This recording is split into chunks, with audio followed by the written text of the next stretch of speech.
your main event.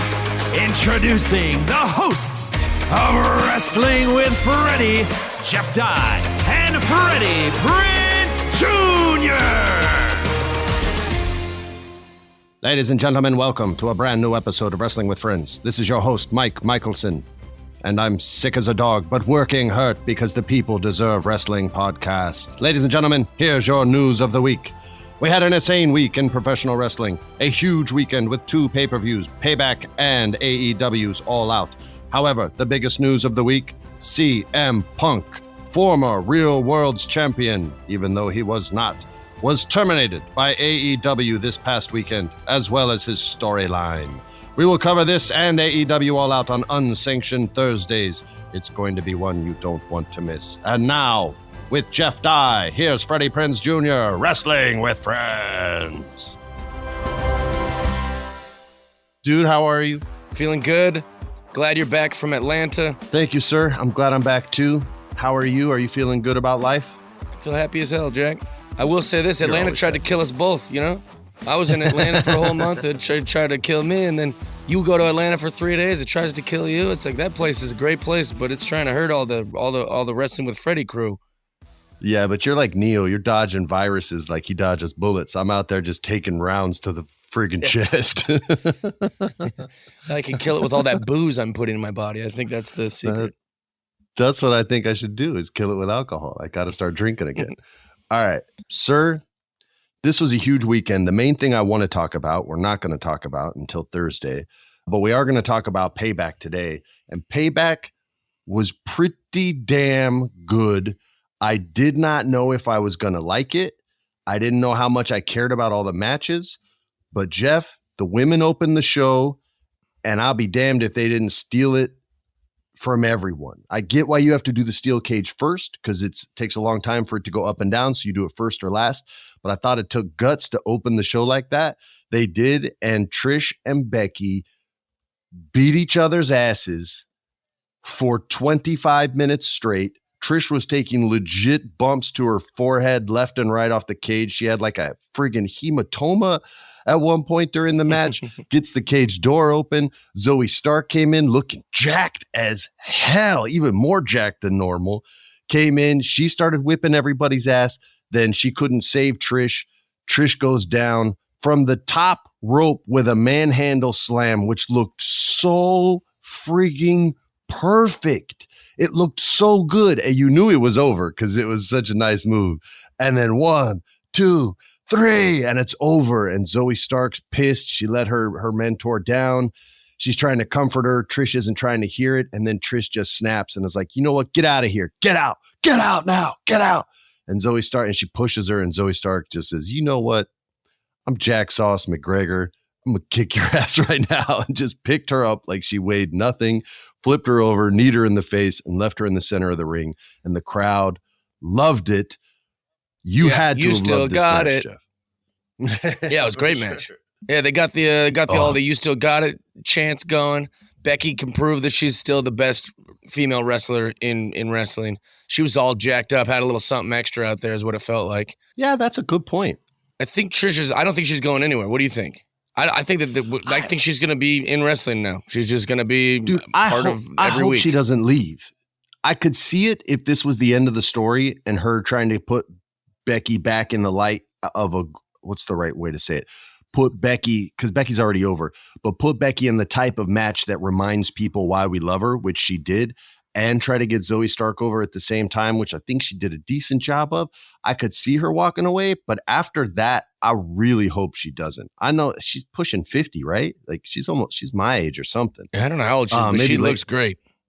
She's late 40s and she's wrestling like she's late 20s, man. She doesn't have everything that she used to be able to do. Like she's not as fast, but neither is anybody once they start to get older. But she does great, and she's tough as nails. The girl damn near broke her nose, got a hematoma on her head. She's covered in welts and bruises every single week. You never hear a peep out of her. In fact, she takes photos of it and shows them off. Like, I was always a Lita guy, but this last run that Trish had, she was right. Like, she was and is the one. And I think you're right about Becky. Yeah, dude. I was just going to say that match didn't look It sounds so rude, but like it didn't look clunky. Everything looked not really at all real. Also, I used to always comment on the hair extensions. This match was a real big hair extension match for sure. Like a lot of hair out there. It felt very like old school wrestling. I don't know if Trish has the extensions like the others though. I think that's just Trish's hair, and she's got great hair. Really? Because I could never see them if they're in. I never saw the separation like where they sew them in. Because you can clip them in or sew them in, right? I know this because I'm married to an actor. A lot of hair. It's a lot of hair, but I think that's her. But Becky's, you can see the separation because she has short hair, and you can see when she whips her head back, the cut where the longer hair is placed at the bottom of the head so that it goes down. And I had to wear a wig in Scooby, so I know about your wigs, girls. And I worked with William Shatner, so I know a thing or two about wigs also. Don't say that. Don't shit on the Shat. Come on, man. I love William Shatner. Dude, William Shatner played my dad in a TV show, man. You can't tear him up like that. Just a little joke. And also, I hope that he's listening. I hope that he's listening to the podcast and he goes, hey, Jeffrey, don't talk to me. Dude, I've worked with here's a side quest, 2 legendary actors that were also legendary for wearing wigs. And that was William Shatner and the late, great Burt fucking Reynolds. And don't bleep that, Alex, because you can't say his name without cursing in the middle because he was the man. And that wig was money too. Best. Shout out to Burt Reynolds. Has Trish always been doing the bulldog? Yeah, that's been her move forever. That little like backwards bridge arc as she's been doing forever. The chick kick forever. All those are her moves. And she looked so damn good. It would be a shame if this was the most they got out of her. Because you could go to WrestleMania, give her and Becky a break, and let her and Zoe beef it out for a while. And then you can get back to them as WrestleMania, as the Royal Rumble approaches, and then take them to Mania together. But it's all up to her. It's whether, I guess, if she wants to or not. You know what I mean? Yeah, sky's the limit. I mean, she doesn't look like she's aged at all. It's fascinating. Dude, she looks better than everyone. She looks better than she did back in the day, dude. Like, it's crazy, man. No, she's the one. She may not be the best talker ever, but she's better on the mic now than she was when she was the most over chick on the planet. Like she's much, much better now. But let's keep it with the women, bro. Let's talk our champion, Jeff Dye and Freddie's champion, Rhea Ripley. She's big, y'all. She's beautiful. She's awesome. She sells like a mug. And she speared Kevin Owens through a damn barrier wall before her match because she's such a gangster. The finish of this match came a little abruptly. Like it kind of, and here's a quick knee kick, and here's the finish, and it kind of took me out of it. However, up to that point, the whooping that Raquel Rodriguez got to put out there was very rewarding considering the storyline that they gave them, right? Like she wants revenge against Rhea for hurting her friend Liv Morgan and for attacking her repeatedly when they weren't even in a damn match, more than likely because the Rhea Ripley character is scared of someone that's actually bigger and stronger than her. So that's why she was doing that, like Austin Theory did to Santos Escobar a few weeks ago. She whipped her ass. I really like Raquel Rodriguez. She's not where she needs to be yet as far as mic skills, but she's gotten way better on the mic than when she started.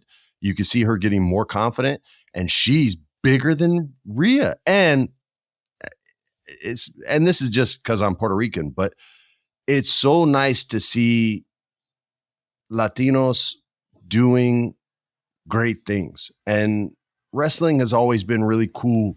Maybe not always, but in my lifetime has always been really cool with Latinos, from Eddie Guerrero to Tito Santana to Rey Mysterio, and now with La Parca.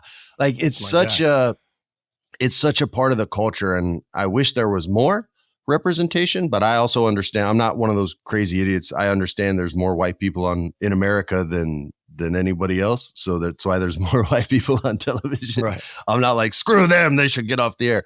But it was so nice to see her get that opportunity. Again, I wish the finish would have been a little slower, or Dom would have tried a couple things before he just got slammed. But still, man, it was a good match. They protected her the best she could. She lost off of a distraction. If I'm explaining more than I normally do, I was at Dragon Con this weekend, and a lot of females that have never watched wrestling let me know that they listen to this podcast. So that's why I'm trying to explain more, guys. Oh, nice. But this was a pretty good match. However, compared to the steel cage match, and maybe that's not fair. It just it couldn't hold up to the same level. What did you think, dude?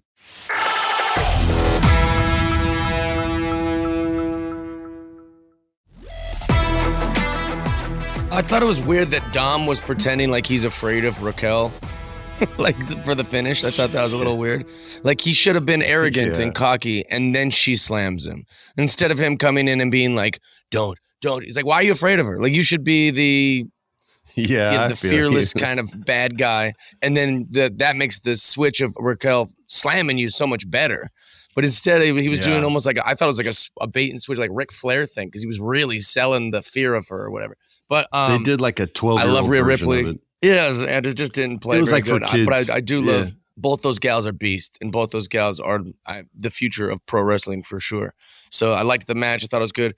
I loved it. Yeah, man. We're gonna move to Seth Rollins versus Shinsuke Nakamura, and this match they built up fairly well. You know, it's always hard when you're speaking another language, but Shinsuke's the man, or Shinsuke. You got to take that extra syllable out, Freddie. He's the man. He cut his promos.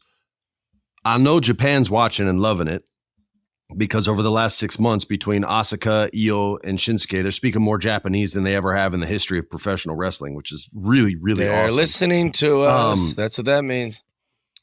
Hey, yeah, let's take some credit, bro. Let's take some credit. Oh, speaking of taking credit, we might steal some credit for Big E on Thursday when we talk about All Out. That was glorious. That's the little tease. It's all you get. But yeah, man. So these guys, this was my match of the week. I know I said the girls stole the show, but this is still my match of the week. The story that these guys told, this was like old school wrestling before the 80s got goofy and everyone was characters, like 70s wrestling where you pick a body part and you beat the living hell out of that body part. This was like old school Jerry the King Lawler territory match where like in the news interview, he said, well, I know he's hurt his back and I'm going after it. I'm going to attack him and take him down and pray. And this is exactly what these two guys did. They fought for Fight Forever. They did. They were the main event. I think they got 30 minutes. And the story that they're trying to tell with Seth, and it went even further on Monday Night Raw with like, dude, you're running at a rate that no champion has ever run at before, is a line that Adam Pearce said to him the day after the pay-per-view. And I thought if that's the story, and it clearly is, then holy shit, they just saved this and made it special, because otherwise the Seth Rollins thing could get old. I wrestle every week. I wrestle the championship every week. That becomes a US title and a secondary title. But if it's him and it's pride, and pride is like that last defense of a broken man, right? It's when he can't admit he's beaten. And there's that saying, if 1,000 men tell you you're dead, lie down. He's not gonna. And that's really cool. And that was the story they told in the ring too. And then when the match was over, it was a cool victory that protected Shinsuke. Sorry. God damn. I like saying people's name right, and I say every Japanese wrestler's name wrong. And I love Japan, and I'm ashamed of myself. You're the most like Japanese pro I know, fan ever. It's funny. I'm you the watch like damn worst. Anime. I wish I lived all there. The wrestling of it and everything. I'm like Asuka. Everybody's like, no, dipshit, it's Asuka. I'm like, yeah, I know. Yeah. Didn't I say that? No, you didn't. We know who you're talking about. Anyway, Shinsuke came back and whipped his ass, not once, but twice, and everything was to the back. I loved this match. I love it when everything looks real. I love it when kicks look real, when chops look like they hurt, where you go, yeah, that's why I'm not a wrestler, because that shit would hurt. And that was the whole match. It felt like an AEW match without the pageantry, which was really different and fun. I hate the chant that they do for Seth Rollins when he comes out. Like I don't like the he stands you and Vince there McMahon. I mean, like it's just 2 minutes of us watching him go like this, and the fans, they're almost like, we have to do it. You know, he's waiting for us to do this thing. It doesn't feel like it's their idea. It feels like he's making I don't know. It just feels whatever. But the match was great. I loved the comic book thing that they did before, where they're like showing the story of like, his back can't hold it anymore, and I'm going to set you free. Tonight is the beginning of the end. Like just that whole idea that they're using all that stuff is another great way to get around the fact that Shinsuke doesn't speak great English and sounds a little clunky when he has to. Yeah, they found a really great way to do it. The entrance was sick, and the match was really, really good. I liked it. I felt like a little proud. Like, good. This is Shinsuke's getting a little push that he deserves. It just made me like feel happy about it. I really thought they were going to let it slide and not give him anything to do, and instead they put him in such a nice storyline. Now I'm going to talk about clothes. Sorry. Shinsuke looked dope. No, we love it. But let me tell you something, Seth Rollins. Once again, you failed to make me hate you.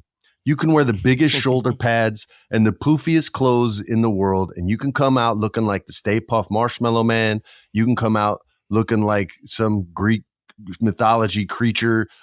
I don't hate you. You can't get heat, bro. You wrestle too nice. You're too good on the mic, and you commit too well to everything you do. So suck it, bro.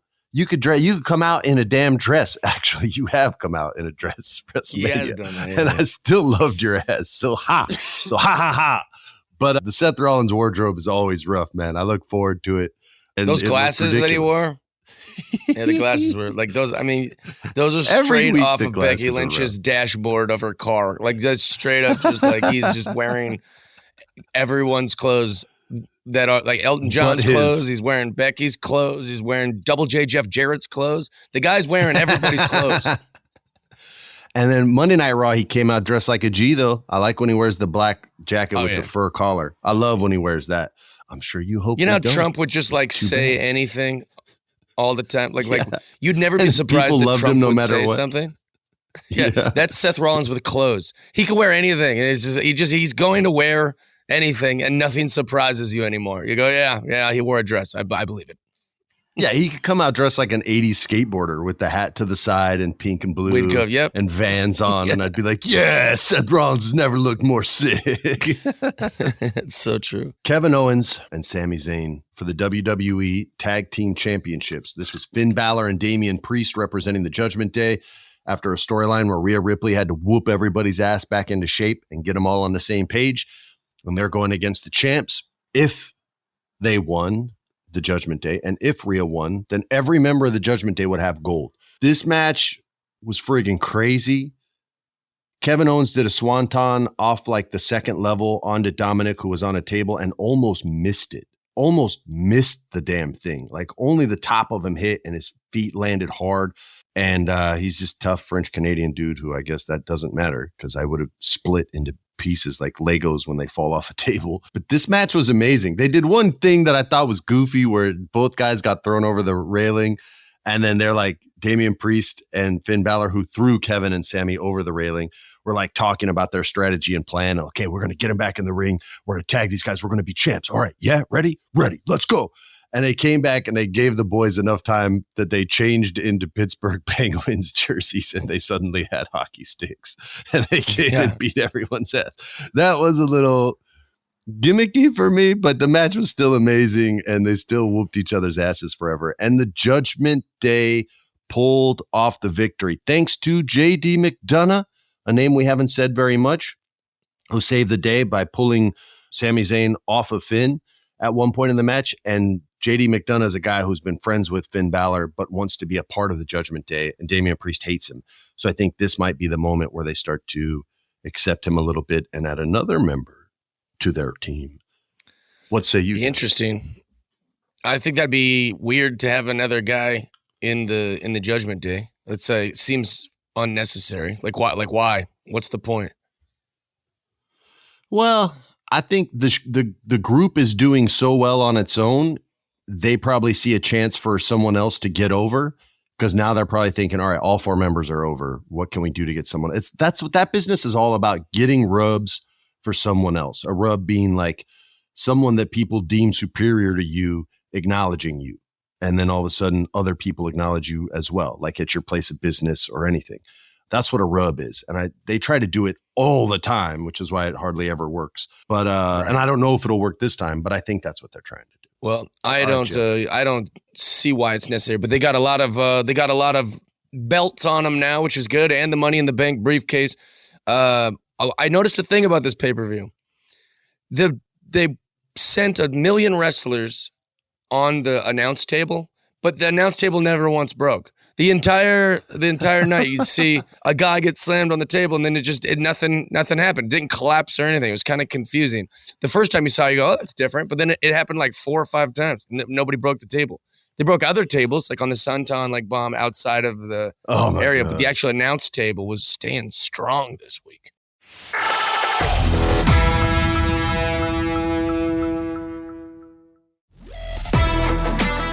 They gimmick those tables, but sometimes the gimmick doesn't work and the table stands strong. I wonder if that's what it was or if they were just teasing us all night long with it. I don't know.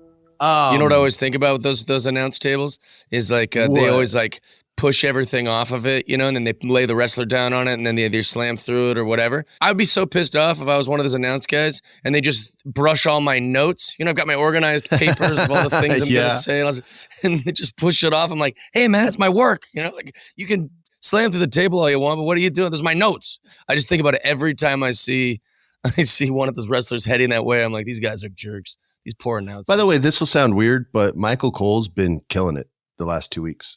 It feels like no one's good in his ear telling him what to say. He's just been kind of going off the cuff and saying wild shit, and even made like an AEW reference with Cody being a former executive vice president. When you give that guy latitude, he did really well with it. And we never have complimented Michael Cole, I don't think, ever. We usually just call him out for having to say what Vince is barking in his ear because he has to do it. But he's been really good lately. And respect Michael Cole's notes, professional wrestlers. Respect the notes. LA Knight versus The Miz. Everybody loves LA Knight. Yeah. Yeah, do the pose. Do the pose. The listeners can't see that. I love him so much. He looked the pose, the fingers, everything. Jacked.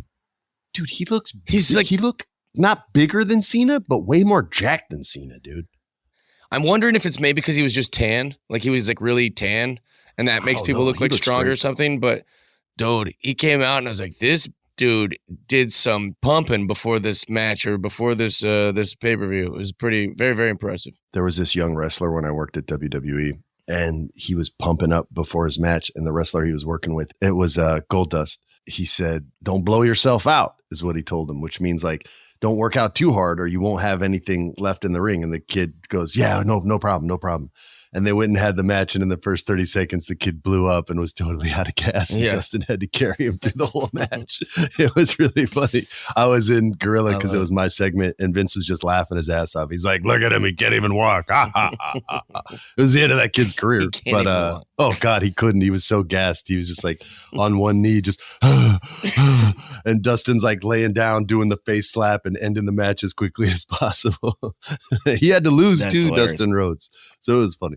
Anyway, LA Knight versus The Miz with John Cena as the special guest referee, and The Miz roasted this dude better than I have ever roasted him. Although I don't try to roast John. He just didn't like me, and I thought it was funny because I knew he'd end up in Hollywood one day, and even said that. And then he's like, "Hollywood sucks. It's ruining wrestling. You shouldn't even be here, Mr. Hollywood." Brr, brr, brr, brr, brr. And I'd be like, "Yeah, well, you're a pretty good actor, man. They might come knocking one day." "Well, I'd never go." "Okay, all right." Well, he went. He wants to just do movies. Like that's what he wants. Yo, dude, my man bounced. But The Miz straight roasted him from the Teletubbies to everything in between. And thanks to that roasting, got himself a special guest referee, one that you can see, Mr. John Cena. And he called it down the middle. He was very fair, straight, and honest. And LA Knight whipped some ass. They both almost hit Cena a couple times, allowed themselves to protect him, which was good. And then Miz tried to get the distraction victory, but he couldn't pull it off. And you know, LA Knight gets the victory with everybody saying, LA Knight, yeah. The greatest yeah ever, by the way. Greatest yeah ever. Yeah. Because it's like got a little drawl side quest to it. What's your side quest? Well, not a really side quest, but a little fun thing to look for is I hosted a game show. We did so many episodes. We did like 85 episodes. So a lot of the times, the show was called Who the Bleep Is That? When it starts airing, September 11th, there's a few episodes where I would end with being like, on Who the Bleep Is That? Yeah. And I basically did his gimmick for a ton of the ending of the things. I was like, only wrestling fans will really know what I'm stealing here, but it's a little tip of the hat to LA Knight. I love that, dude. I probably did it at least 15 times. Fox. So it was a freaking awesome, fun little wrestling thing. I love LA Knight. My man doing 80 plus episodes, making that cheddar, baby, getting that cheese. See, people can't stop stand-up comics. They don't have to worry about unions. They don't have to worry about guilds striking. They're like, you know what, dude? Game shows get the buy, and we're better than actors at this shit. So thank you very much. Knocked them out, no problem at all. Didn't think twice about it. That's awesome. September 11th on Fox. Yeah. I don't know who LA Knight's going to go up against next. I don't know who they have planned. I don't think it can be Ray. So I don't think he can go after the U.S. title. On Monday night, I mean, he's been on both shows, SmackDown and Raw. So maybe he could go after Gunther. I don't know. Would you be into Gunther versus LA Knight? Yeah, I'd be fine with it. I like Gunther, but I'm just such a fan.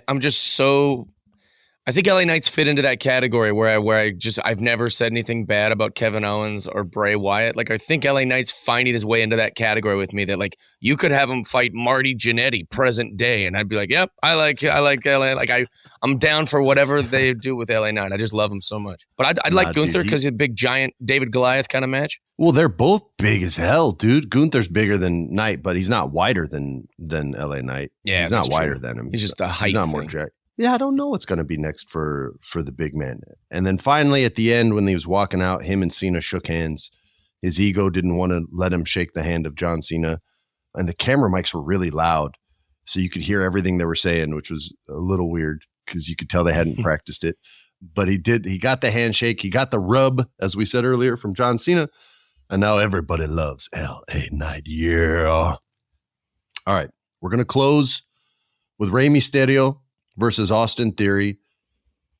And the reason I'm closing with this isn't because it was the map of the match of the week or anything like that. But this has to lead somewhere. Santos was the one that got screwed. So this has to be leading to Santos versus Rey if Rey's going to beat Austin Theory, which he did in this match. The match was fine. I'm not sure what they're trying to do unless it's turn Santos Escobar heel. And if that's the case, right on. He'll do a great job at it. Him and Rey will tear the house down. I just hope they get to it sooner rather than later. I thought there was already an opportunity for that to go, but maybe they're trying to do these long, slow, drawn-out stories, which is something we've complained they don't do. So maybe they're finally trying to do it, and I should stop bitching. But what did you think, sir? Go with me on this. When Shinsuke was like the hottest thing in WWE, I thought to myself, like, there's just nothing they can do no wrong with this guy, right? And then now look. Shinsuke's kind of been like lost in the shuffle. And then the same thing happened there was nobody more over than Sami Zayn.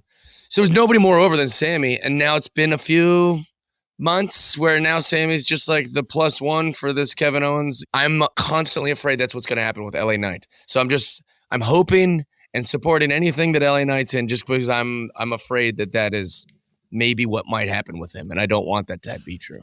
We will ring the damn bell and get everyone's attention and let them know there's no ignoring the power of LA Knight. Yeah. Jey Uso is back on Monday Night Raw. He was brought back by, as Michael Cole said, the former EVP Cody Rhodes. I thought that was pretty cool. I think the reason Sammy's story is much less now is because the focus went to Jey, and he's been nothing short of spectacular in every single thing he's done, with Roman to all the way quitting the WWE, deuces, and then now coming back. Ladies and gentlemen, here's our final thoughts. Make sure to send us your questions. We're going to be doing a fan appreciation episode. This is your last chance to get your questions in. So whenever you have comments, questions, or just want to say hi, head over to speakpipe.com, speakpipe.com/Wrestling with Freddie. And Freddie's an IE, not a Y, all right? Freddy Krueger ain't shit. I'm the man. Deal with it. Jeff, tell the people where you're going to be next week. Come see me. I'm in Alaska all week. I'm in Fairbanks, a bunch of different shows, a bunch of different gigs, all in Alaska, Wednesday through Saturday.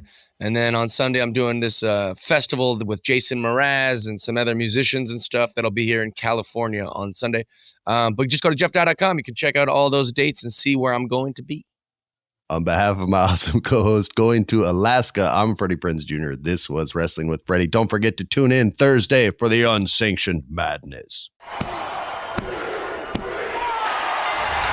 Follow us on Instagram, Wrestling with Freddie. Twitter is WWFreddie Pod. Follow us on all the socials so you can submit your questions for the Federation. This has been a production of iHeart's My Cultura Podcast Network. For more podcasts from iHeartRadio, visit the iHeartRadio app, Apple Podcasts, or wherever you listen to your favorite shows.